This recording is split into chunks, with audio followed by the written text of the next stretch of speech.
नमस्कार, मैं सतीश सुल्तान फिर से आप सभी को पटना द करियर मेकर में स्वागत करता हूँ। चलिए आज हम फिर क्वाड्रेटिक इक्वेशन का अगले पार्ट पे चर्चा करेंगे। उम्मीद करते हैं इससे पहले जो 2 पार्ट मैंने पढ़ाया है उसको आप बारीकी से समझे होंगे और अब उससे रिलेटेड जो भी क्वेश्चन एग्जाम में आए आप पूर्णतः बना सकें। 1-2 लोग कमेंट्स करके बताए हैं साइन में उनको प्रॉब्लम हुआ है, तो चलिए पहले उस साइन के बारे में थोड़ा सा डिटेल हम लोग जान लें, उसके बाद फिर हम नेक्स्ट क्वेश्चन पे बात करेंगे। जैसे देखो कोई क्वेश्चन लिखा हुआ है X square plus 20x plus 96 equal to 0। अब इसका वैल्यू मुझे निकालना है। अब मैंने बताया था ये जो नंबर लिखा हुआ है इस नंबर को ऐसे 2 बराबर भागों में तोड़ना है जिसको जोड़ने के बाद 20 आना चाहिए। अब जोड़ने के बाद क्यों? क्योंकि यहाँ प्लस साइन दिया हुआ है, इसीलिए इसका ऐसा 2 फैक्टर ढूंढना है जिसको ऐड करने के बाद यह 20 आना चाहिए। तो हम जानते हैं 12 और 8 ही एक 2 ऐसा फैक्टर है जिसको जोड़ने के बाद 20 आ सकता है, गुना करने के बाद कितना 96 आ सकता है। अब देखिए, अब जैसे ही 12 और 8 है इससे मुझे पता चल गया 12 8 को जोड़ेंगे तो 20 आ जाएगा। अब साइन की जहां तक बात है तो मैंने बताया था बी वाले पार्ट को हम देखेंगे। यह जो है इसको हम कंपेयर कहां से करेंगे? तो A X square plus B X plus C बराबर 0, इसी से तो हम कंपेयर करते हैं। मैंने बताया था यह जो b है मतलब यह जो x है, x का जो कोफिशिएंट है यह b है, इसके साइन को मुझे देखना है। अब बताओ, अब x का कोफिशिएंट यहाँ 20 है, इसका साइन क्या हमारा प्लस है। तो मैंने बताया था b यदि प्लस होगा तो बोथ चेंज करेगा, मतलब दोनों साइन जो है वह चेंज करेगा। अगर b माइनस में है तो सिर्फ b चेंज करेगा। क्या करेगा? सिर्फ b चेंज करेगा। अब देखो यह b जो है प्लस में है, मतलब दो जो वैल्यू आएगा इसका दोनों क्या आएगा? चेंज करके आएगा। अगर यहाँ प्लस है तो ये माइनस होगा, यहाँ प्लस है तो माइनस आएगा। मैंने बताया था ये जो 2 फैक्टर होगा सबसे पहले देखना इन दोनों में बड़ा कौन है। जो बड़ा है उसको पहले लिखते हैं और जो छोटा है उसको हम बाद में लिखते हैं। तो यही हमारा इसका वैल्यू आएगा। तो अब कभी भी आपको साइन में प्रॉब्लम नहीं होना चाहिए। बी को देखेंगे, बी अगर प्लस है तो दोनों साइन चेंज करेगा, बी अगर माइनस है तो सिर्फ बी चेंज करेगा, बी सिर्फ चेंज करेगा और यहाँ जो साइन होगा वो जस का तस रहेगा, उसमें कोई चेंज नहीं करेगा। तो इसी पे बात की थी पिछले क्लास में। चलिए आज हम कुछ अलग जो पिछले क्लास में 2 क्लास में कर चुके हैं उससे अलग आज हम सीखेंगे। चलिए कुछ क्वेश्चन है उसको हम लिखते हैं और देखेंगे बारी बारी से कैसे हम सॉल्व करेंगे। जैसे कि पहला क्वेश्चन है हमारा 6x square minus 14x plus 8 equal to 0 और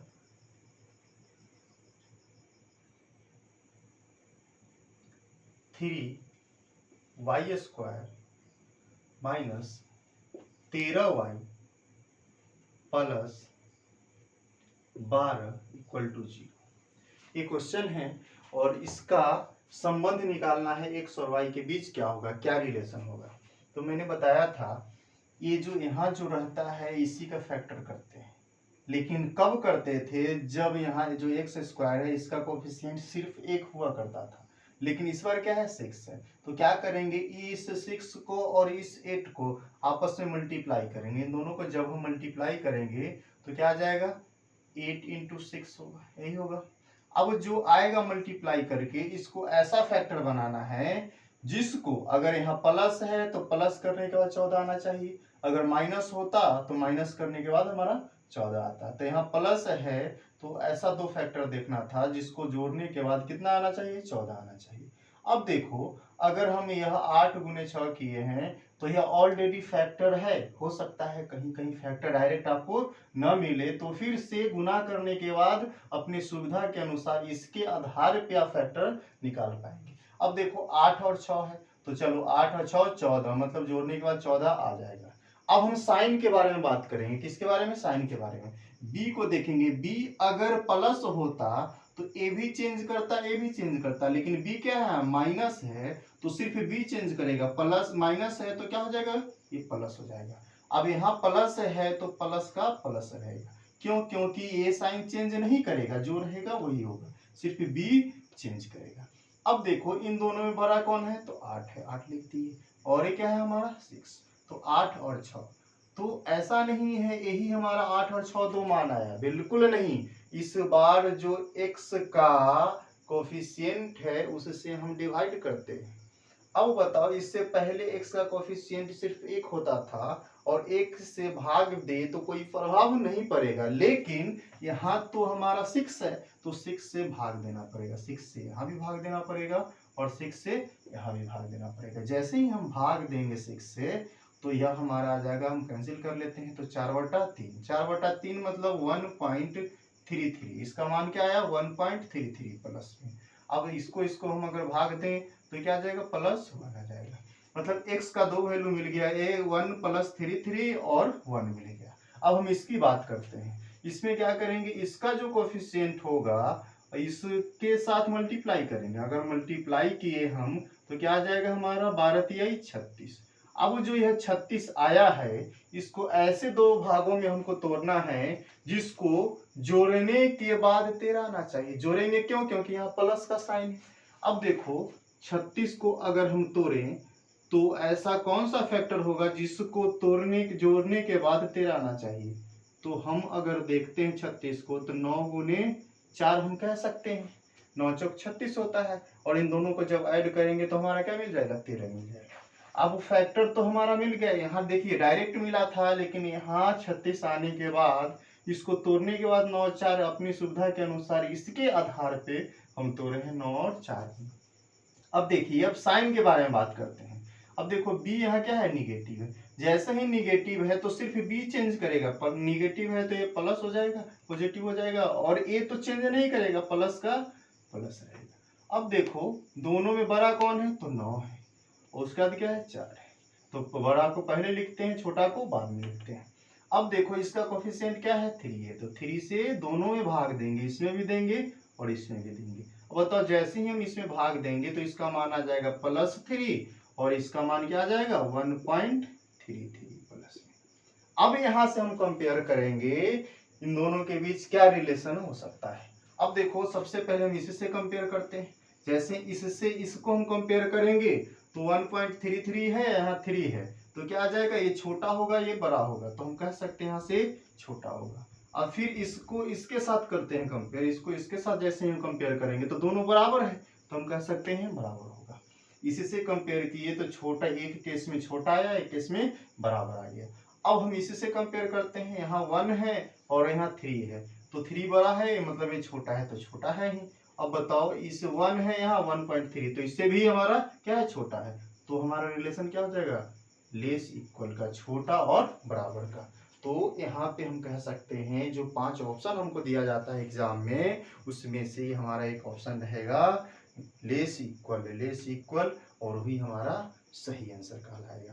तो इससे पहले जो हम देखा करते थे उसमें यह जो हमारा x है, यहाँ x², इसका कोफिशिएंट 1 होता था, यहाँ वो कोफिशिएंट क्या होता था? 1 होता था। लेकिन यहाँ 6 है, यहाँ 3 है, तो जो हम निकालेंगे वैल्यू उसमें क्या करेंगे? भाग देंगे। भाग देने के बाद जो आएगा वही हमारा रियल मान होगा। इसका रियल दोनों मान हुआ, इसका दोनों मान रियल हुआ। अब कंपेरिजन किए, कंपेयर करने के बाद जो आएगा वही हमारा आंसर कहलाएगा। तो उम्मीद करते हैं आप लोग समझे होंगे। चलिए फिर हम अगले क्वेश्चन की ओर हम चलते हैं। इसी प्रकार से हम सॉल्व करेंगे।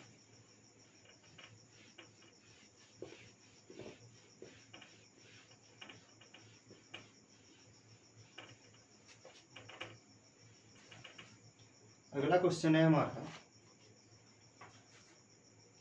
14x² plus 13x plus 3 = 0। उसके बाद है 33y² plus 17y plus 2 equal to 0। और इसके बारे में आपको बताना है इस x और y, इसका जो दो वैल्यू होगा, इसका जो दो वैल्यू होगा, दोनों के बीच क्या रिलेशन है। तो चलिए हम देखते हैं इसको। सबसे पहले इस 14 को इस 3 के साथ मल्टीप्लाई करेंगे तो 14 तिहाई 42 आएगा। क्या गया? 42 आया। अब जैसे ही यहाँ प्लस साइन मुझे दिखा, जैसे ही प्लस साइन दिखा तो इस 42 को ऐसे दो फैक्टर हमको ढूंढना है जिसको जोड़ने के बाद यह क्या आना चाहिए, हमारा 13 आना चाहिए। तो आपको डायरेक्ट पता चल रहा होगा 42 को हम 7 और 6 में तोड़ सकते हैं। तो 7 और 6 को अगर हम जोड़ेंगे तो क्या आ जाएगा, हमारा 13 आ जाएगा। तो यहाँ से पता चल गया दो फैक्टर ऐसा है जिसको जोड़ने के बाद हमारा 13 आ जाएगा। अब बताओ, अब हम साइन को देखते हैं अभी यहाँ प्लस है, जैसे ही भी प्लस आ गया तो बोथ साइन चेंज, मतलब ये भी चेंज करेगा, ये भी चेंज करेगा। तो प्लस है तो ये माइनस, और ये प्लस है तो माइनस। अब देखो ये दोनों में बड़ा कौन है, 7, तो 7 पहले लिखेंगे, 6 बाद में लिखेंगे। उसके बाद काम क्या करना है, इसका जो कोफिशिएंट है एक्स स्क्वायर का, उससे हम भाग देंगे, इससे हम भाग दे दिए। अब बताओ अगर इसको हम सिंप्लीफाई करना चाहें तो हम कह सकते हैं 7 दूना 14, 1/2 मतलब -1.5। अगर हम इसकी बात करते हैं तो ये क्या जाएगा, 3/7। 3/7 मतलब क्या, 0.42। अब प्रतिशत में बदलेंगे, 3/7 मतलब क्या होता है, लगभग 42% के आसपास। तो क्या हम लिख दिए 0.42। अब देखिए इसको हम देखते हैं, इसको हम गुना करेंगे तो क्या आ जाएगा, हमारा 66 आ जाएगा। अब जैसे ही यहाँ प्लस दिखा तो ऐसा इसका दो फैक्टर हमको ढूंढना है जिसको जोड़ने के बाद 17 आना चाहिए। तो 11 से 66 होता है, तो 11 गुने 6। अब यहाँ से हमको पता चल गया 11 और 6 होगा। अब देखते हैं इसका साइन, b क्या है, पॉजिटिव है, तो दोनों साइन चेंज करेगा। तो प्लस है तो क्या हो जाएगा, माइनस हो जाएगा, और ये प्लस है तो माइनस हो जाएगा। इन दोनों में बड़ा कौन है, 11, तो 11 पहले 6 बाद में। अब इस 33 से इसमें भी हम भाग देंगे और इसमें भी हम भाग देंगे। जैसे ही इसमें भाग देंगे तो क्या जाएगा, 1/3। 1/3 मतलब 0.33%, माइनस है तो माइनस। अगर हम इसकी बात करते हैं तो क्या आ जाएगा हमारा, अगर हम 3 से कैंसिल करना चाहें तो 2y क्या हो जाएगा, 11 हो जाएगा। 2/11 मतलब 0.18% या माइनस में 0.18। अब देखिए इसका भी दो वैल्यू मिल गया, इसका भी दो वैल्यू मिल गया। अब यहां से हम कंपेयर करेंगे। सबसे पहले इसको हम कंपेयर करते हैं दोनों से, पहले हम इससे कंपेयर करते हैं। थोड़ी देर के लिए माइनस को भूल जाओ, माइनस जैसे ही भूलेंगे तो 0.5 और 0.33 में बड़ा कौन, तो 0.5। अगर प्लस में 0.5 बड़ा है तो माइनस में क्या हो जाएगा, छोटा हो जाएगा। तो इस केस में हमको पता चला ये छोटा होगा। अब हम इससे कंपेयर करते हैं, जैसे ही हम इससे कंपेयर करेंगे तो अगर प्लस में यह छोटा है इससे, तो माइनस में क्या हो जाएगा, ये छोटा हो जाएगा। तो ये छोटा आ गया। अब देखते हैं इसको, अब यहाँ 4 2 है और यहाँ 3 3 है, तो यह बड़ा है, प्लस में बड़ा होता है तो माइनस में क्या हो जाएगा, छोटा हो जाएगा। अब देखो 1 8 है तो 1 8 है, यहाँ 4 2 बड़ा है मतलब माइनस में छोटा हो जाएगा। तो हमारा रिलेशन क्या आ जाएगा, रिलेशन का मतलब x छोटा होगा y से। तो इससे मुझे पता चला इस प्रकार का जो क्वेश्चन होगा, सबसे पहले तो जैसे पिछली बार हम किया करते थे, दो वैल्यू निकालते थे, लेकिन उसमें एक्स स्क्वायर के कोफिशिएंट या वाई स्क्वायर के कोफिशिएंट से डिवाइड नहीं करते थे। क्यों, करना तो उसमें भी होता था, लेकिन एक होता था तो एक से डिवाइड करे कोई प्रभाव नहीं पड़ेगा। लेकिन यहाँ मुझे करना पड़ा 14 से, और यहाँ करना पड़ा 33 से, उसके बाद मुझे कंपेयर करना पड़ा। तो चलिए अब हम बात करते हैं अगले क्वेश्चन की ओर, अगले टाइप की ओर।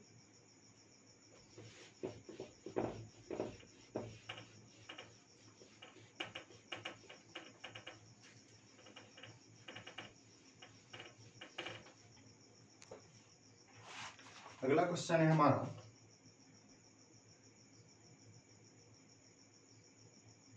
X square minus 17√2 X plus 144 बराबर 0। दूसरा है हमारा Y square minus 12√2 Y plus 72 बराबर 0। अब देखिए इससे पहले हमारा रूट वाला फॉर्म नहीं हुआ करता था, लेकिन इस बार क्या आ गया, रूट वाला फॉर्म आ गया। करना तो वैसे ही है, वैसे ही फैक्टर करेंगे, वैसे ही इसके कोफिशिएंट इसको मल्टीप्लाई करेंगे। बताओ इसका कोफिशिएंट क्या है, 1 से मल्टीप्लाई करेंगे, कोई प्रभाव नहीं पड़ेगा। मतलब क्या 144। करना क्या है, यह जो हमारा दिया गया है इसी से हम रूट 2 को बाहर करेंगे। अब बताओ दो वैल्यू मिलता है ना, तो दो वैल्यू मिलता है, रूट टू दोनों में मिलेगा।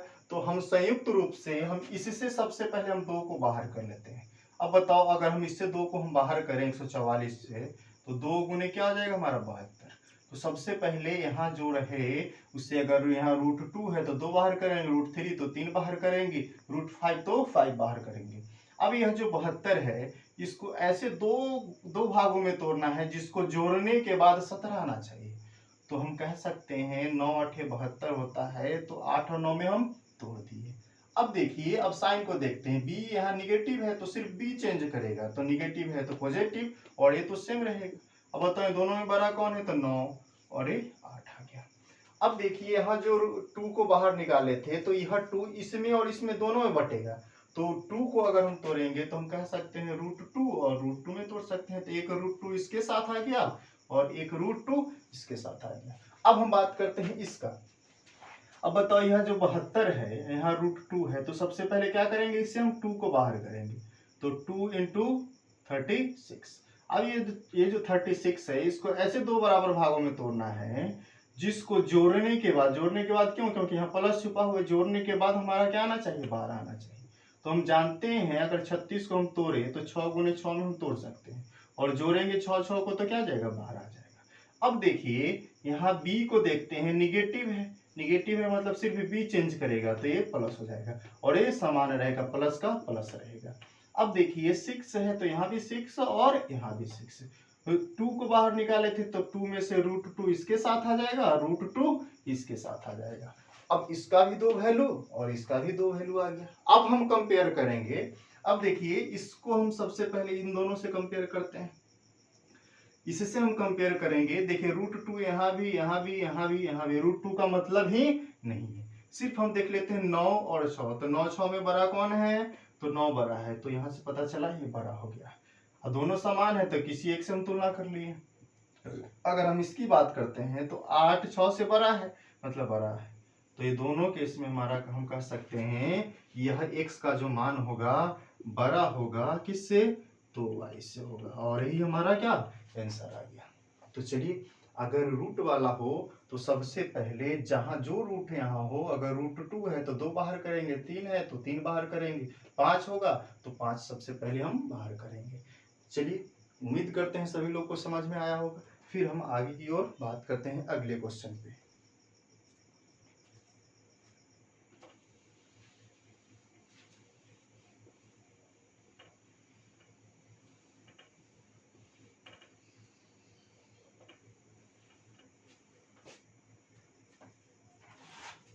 अगला क्वेश्चन है x² plus 8√5x plus 75 equal to 0।